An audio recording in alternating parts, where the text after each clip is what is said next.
Hello once again, everybody, and welcome to the Mario Cristobal Show. Joe Zagacki with my broadcast partner, Don Bailey Jr., and of course, University of Miami head coach Mario Cristobal. Hurricanes on the road this week. Coach headed to Blacksburg, Virginia to take on Virginia Tech. We'll talk about that one coming up. However, you finished the home season strong with a dominating performance over North Carolina State. They had a week to get ready. They were coming off their best win of the season, and they couldn't cross the 50-yard line. It was a really good day for the Hurricanes. Complimentary football is what we did and played really, really hard and just cut it loose. And the best part about it, lots of stuff to improve upon. So right back to work, and certainly the guys with a great attitude just looking forward to get better. Coach, you want to credit your team with being prepared at this time of the year with a half a dozen starters out in that game. A team that just beat the number 8 team in America. You come in and you've got an injury list that's as long as your leg, and guys just stepped right in and played. Yeah, a week ago there were certainly some concerns when the injury list was that large. And the approach throughout the course of the week just gave everybody a lot of confidence that we were going to come out there and play Miami Hurricane football. So a lot of credit to the players for their approach, their energy, and their enthusiasm. There was a lot of fanfare for C.J. Bailey coming back home, and came in with a hot set of dice. You guys really impacted him in the game. How did you do that? And obviously the interceptions by Jacoby were a big part of it, but how did you impact his play? He's a really good football player, and he was about as hot as any quarterback in the country coming in. Like you mentioned the game before, playing against Georgia Tech. Our defense was very determined to affect him, affect his timing, affect his rhythm, certainly get to him. And they did that early, and certainly the interception and the hit that ensued at the end of it. I think all those things, they just kept mounting up, and we were able to get their offense off of rhythm and certainly take advantage of a lot of things there. But it was a total team and unit effort. Coach, you always talk about complementary football and how important it is. 581 yards of total offense. North Carolina State didn't cross the 50-yard line until the 5-minute mark in the ball game, and special teams were outstanding. Yeah, point of contention. I know our defensive players. We had a lot of guys in there late in the 3s and 4s that need to uphold that standard. They were under 100 yards. They hadn't put a point on the board. They hadn't crossed the 50, and that's where 75 of their yards came. So an area where we certainly need to improve. The down the line guys, and we'll hold them to that standard, but.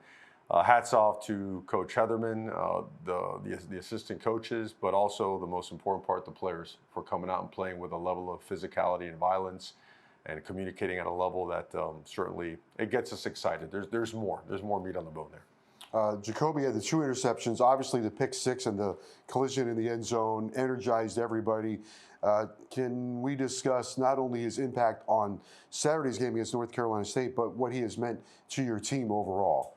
This brings a demeanor, a level of physicality, a level of leadership, communication that's really, really hard to find. And I know that was the splash play everybody talks about, but I thought that wide zone to their sideline where he comes downhill and takes what looks like it's going to be a 25-yard gain and makes it a 4-yard contact and drop on the spot tackle. I thought that knockback tackle set the tone for the rest of the day in terms of the running game, where I believe I don't know what it was yards per carry wise, but I know that we got it better. We improved a bunch in so many different areas, and he was one of the guys that spearheaded that. Keelan Marion comes in and takes advantage of his opportunity, and really has blossomed in the last couple of weeks. Yeah, just shy of 100 yards, third straight game. But he is a grinder, a hard worker, exceptionally talented guy who just brings an unbelievable energy and attitude every single day and makes the most out of every opportunity. He's a high-level player that's playing his best football in a critical time of year, so we're expecting more and bigger and better things from him here down the stretch. We'll devote a minute or so to Pringle, but first, your offense in general, not only Saturday, but the last couple of games, some things seem to be percolating here where Keelan Marion is giving you chunk plays, and things are starting to flow, and Beck has been really good. What do you see in your offense that maybe is starting to click for you? I think we're just galvanized as a unit. I think every player, every coach knows how good we can be on offense. We haven't been clicking. We haven't been hitting on all cylinders, and I think we finally relieved ourselves of anxiety by acknowledging, you know what, we're our own worst enemy. It's not anything that's being done. It's us, ourselves, and let's attend to those things instead of creating anxiety amongst ourselves and each other. And that's been the entire just mantra. It's just going to work with the right attitude and with confidence and trust in each other, getting the right guys on the field, calling the right plays, getting the ball to the right guys at the right time, and making sure we sustain those blocks up until the echo of the whistle, man. And all that stuff has paid off. The Mario Cristobal Show is brought to you by your local Kia dealers. Discover what happens when rugged capability meets true performance. It's the perfect balance of quality, dependability, power, and style. Learn more at kia.com. Kia, movement that inspires. Development is such a huge part of this game. I think there were many times during the game offensively, especially, that you look down, there was 4 or 5 freshmen on the field and making plays. They were, and I think the way that we rep our players, the way we develop our players, by the time the season rolls around, you have confidence that the guys can go in there and play. By the end of the season, you feel they can play at a high level, and a lot of guys have proven that. And there's more on the docket that are going to show that here in the coming weeks as well. So proud of them. We certainly keep them hungry. You know, we certainly don't let them relax, but it's a great sign for the things to come. Do you see confidence, also more confidence brewing on the offensive side, because the demand for the level of consistency to rise, and that level of consistency has been there? It has, and yeah, the confidence, you know, with every play that goes by, especially when you get a chunk play, right? When it's not all 3 and 4 yard gains, you start moving the sticks at a faster and larger clip. Then all of a sudden, I mean, that ignites the defense as well. Then the defense makes a big play, that ignites the offense. Special teams wise, we flipped the field a couple of times. Complementary football, when it's rolling, is really hard to stop. It creates the ultimate momentum. Bryce Fitzgerald, another freshman, comes in and has a heck of a day, gets the nod and delivers. He does. He's not phased. You know, he got here in the summer. I don't think people realize how hard that is to miss all of winter and spring, get here in the summer, learn the systems, develop your body and your mind, jump on there and play at a high level. He's done that. And we threw a lot on his plate on Saturday, multiple positions and special teams as well. Played at a really high level. Sky's the limit for that young man. Gerard Pringles, I like to say sometimes running backs at any level, they flash and they are what they are. All of a sudden you see them, they go, well, that guy's going to be really good. You can see it. Now, I'm not going to annoy him yet, but for one game, he was really good. You know what? He made the most of his opportunity. Right. You know, these opportunities, you always preach that, and you always want players to understand and believe that. And there's no better way to create belief in that if a player that was working on the scout team and running back and forth from field to field to make sure he got his reps as well, that goes along with the game plan, to finally see some action in the previous game, do really well, and earn more playing time. I mean, that's the ultimate validation of what it's supposed to look like, what hard work, when done the right way and performing at a high level, what that can result in. So again, a tremendous example for a lot of us, and they're really proud of him and his performance. Coach Carson Beck made mention in the post game about feeling more comfortable, and of course he wasn't a part of spring physically, he was here mentally, but when you look back, the comment makes sense because you can't ever recover lost reps, and there's a lot of reps that you can pick up in the spring, and it seems that he's really now got a grasp of everything. Yeah, you know, I mean, it's you never want to give away spring football. Mm-hmm. Spring football that's a lot of reps right there now. It's not just the 15 practices, it's the walkthroughs in between and the meeting time and the corrections, and then really finding out what you're good at, what you need to work at. So we missed that, but felt that, you know, we made up for a lot of it in the summer. You never make up for all of it, but I guess what's important to point out is that he's really just, everything is really falling into place for him physically, mentally. I've mentioned it before, he's an awesome young man, a competitor, and the pieces around him, as well as he himself, they're connected now. It feels like we are just a lot more in sync, and the more we spend time together and grinding and working, the better off we're going to be. And Coach, overall on defense, there are a lot of different metrics out there, stats. One of the things that a lot of people look at all the time is just conference games, head-to-head conference games, and conference games only, you're number one defensively. I mean, it's been a theme all year long. The turnaround on defense from an attitude standpoint, approach, practice standpoint, the level of tackling, the level of communication, all that stuff continues to elevate. And all, of course, led by Coach Heatherman and his staff. But, you know, you have to have buy-in as a player, right? Because that is not easy. The way we practice is not comfortable, right? It's very demanding, and it needs to be, right? Because games aren't very comfortable either. So a lot of credit to those guys. I think it's important to note that they're all realizing how much better we can be. That's the best part and the most exciting part about everything. We've come a long way as a unit, as a program, but my God, there's a lot of room for improvement, and it's a full throttle approach to making sure we make those improvements. What's better than a first down? Zero down. Go to AutoNation now to shop a large selection of cars and trucks with zero down payment available. Find your next car now. Visit AutoNation.com today. Coaching or coaches is another word for teachers, and you've hired a great staff of teachers, and it seems to me that the students, the players, are starting to continue to buy in, and is that also been a byproduct of how you've been able to improve the penalty category and all of the other things that go with it?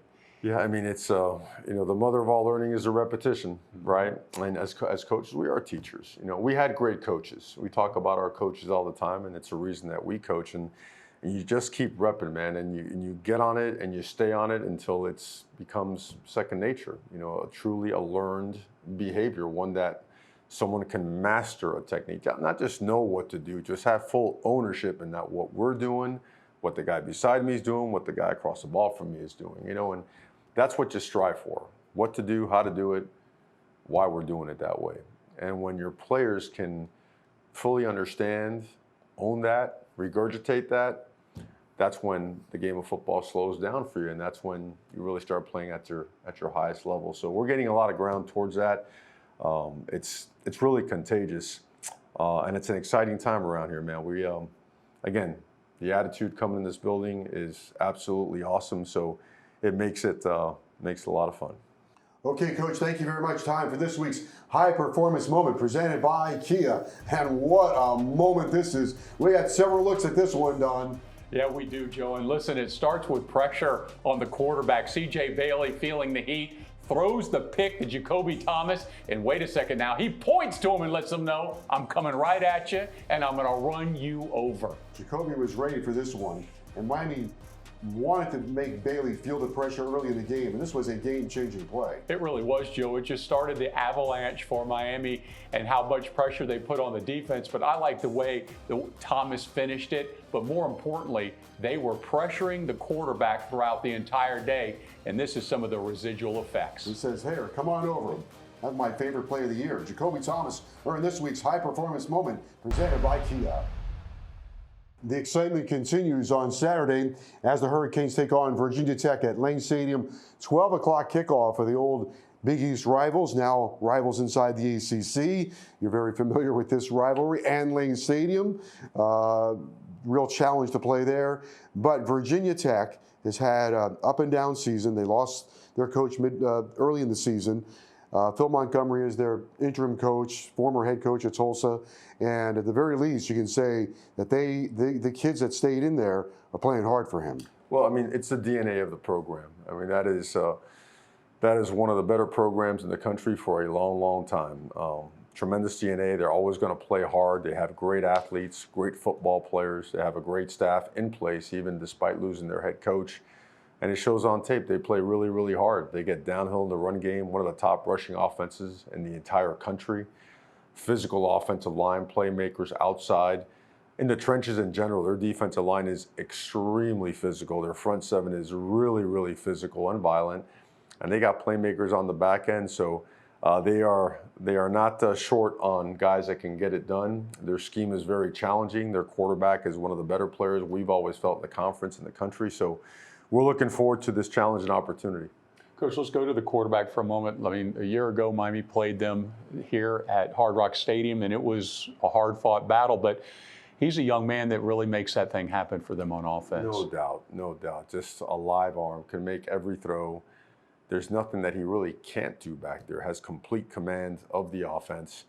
Can take off when he needs to, or design quarterback runs as well. Just a really big, powerful guy with a great set of eyes that understands what you're doing on defense. and he could hurt you in a lot of different ways. When you look back in this series, I would look back at my notes, and always one of the top keys is Miami wins when they stop the Virginia Tech run game. They're coming off a day they ran for 238 yards, almost 6 yards a carry against Florida State.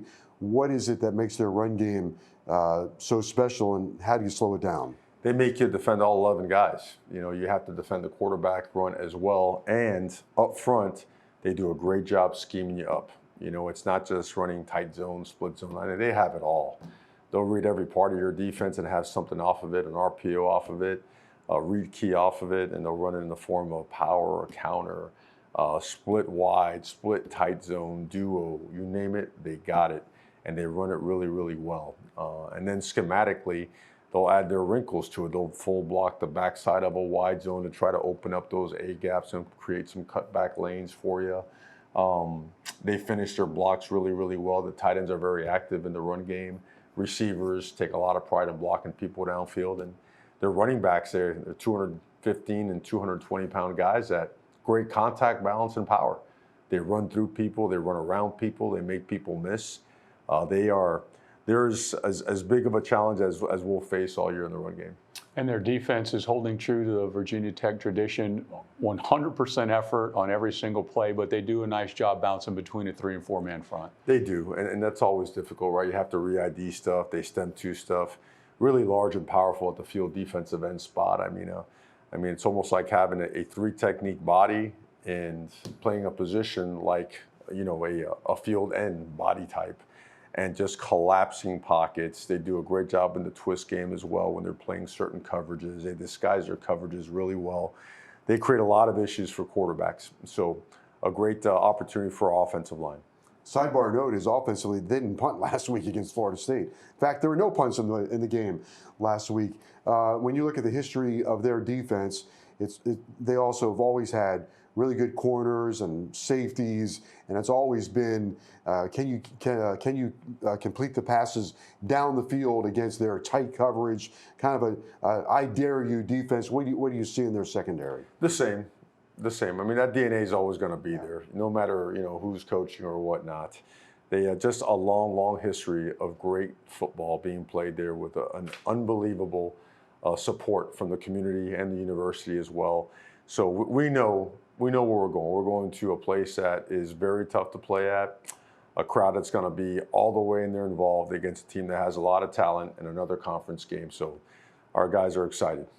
Coach, let's hit on special teams for a moment. Your special teams have been fantastic the last couple of weeks. They've been a big help in creating victories. But you go back to Beamer Ball with Virginia Tech, and their special teams have not changed either. It's a big part of their focus. You've got to be really, really sound. They will block your kicks. They will block your punts. They will block your PAT, your field goal attempts. They've got ways. They've got fakes in every form and fashion you can imagine. So you have to be very alert. You have to be very in tune to who's in the game and what's going on to have success against them special teams-wise. You touched on injuries earlier in the show.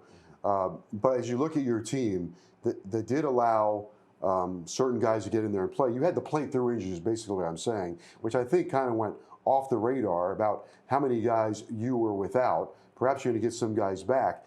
But, everybody says, oh, everyone deals with injuries. Maybe they forgot that Miami was dealing with injuries also. No doubt. That's probably the part that we're most proud of. I mean, I was counting them up earlier.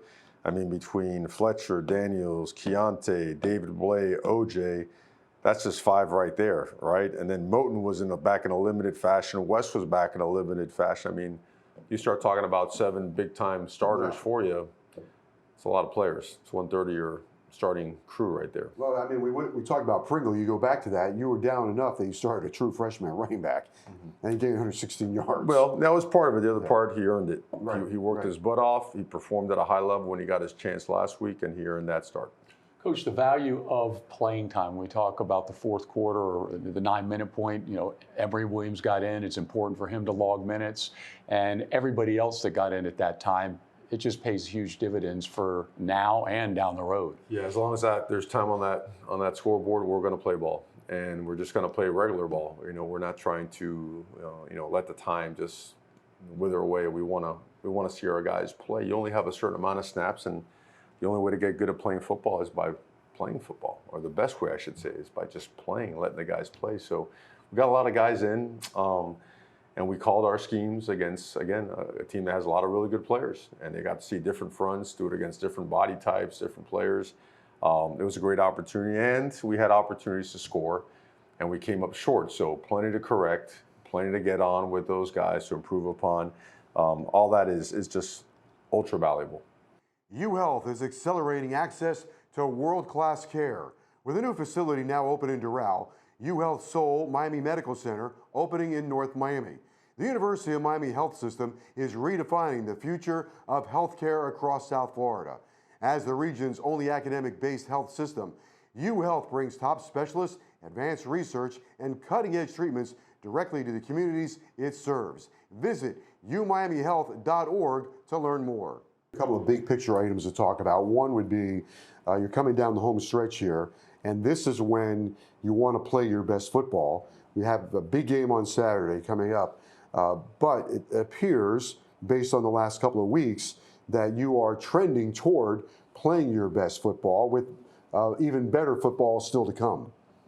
That's what you want at the end, and we've made that a big point of contention for us, is to make sure that as the season goes on, that whether we have injuries or not, that as a team we can get better and stronger. Okay, and last week was a really good indication of what we want to do, with a lot of area for improvement there. So that's the approach this week as well. It starts with the energy walking in the building, and tomorrow's practice is a physical, demanding practice that demands and requires us to bring it and be at our best. And that's the only way to make game day reality a successful one. So our guys understand that. They understand it's a noon game that's going to be wake up and go over there on Saturday. So you've got to invest the time heavily on the front end. Coach, you congratulated 21 players that will not be back next year to play for the University of Miami, but also those 21 guys, a lot of them are going to really be the ones that push towards the end of this season. Your senior class, the guys that you went out and got immediately when you got here, but it's a lot of the obligation of these last couple of weeks fall right on them. 1,000%. You know, we talk about it all the time. There's always a point in time where, you know, players, you've got to take it over, man. You know, there's, we've all been in those locker rooms, right, where you just say, come on, bring it. It's ours now. Let's go do it. And I know it was the last home game for those guys, but we spent a little time on that, but not much. I mean, CC's haka, you know, him and Kiko did a haka for the seniors, which was great, but we have a lot of football to play. You know, there's, and this is, I'm not big on sensationalism and drama and all that other stuff, brother. I mean, that game was over at, what time was it? It was like 7 o'clock, 7:05. Right. You know, time we wrap up, see all the players, recruits, do media, it's 8 o'clock, home at 8:30, you know, eat that slice of pizza and get on the film and get it corrected and on to the next one. And that's the way it's got to be. There's absolutely no time for that right now. It's like you honor it for a second, you recognize it, there'll be plenty of time to honor it later.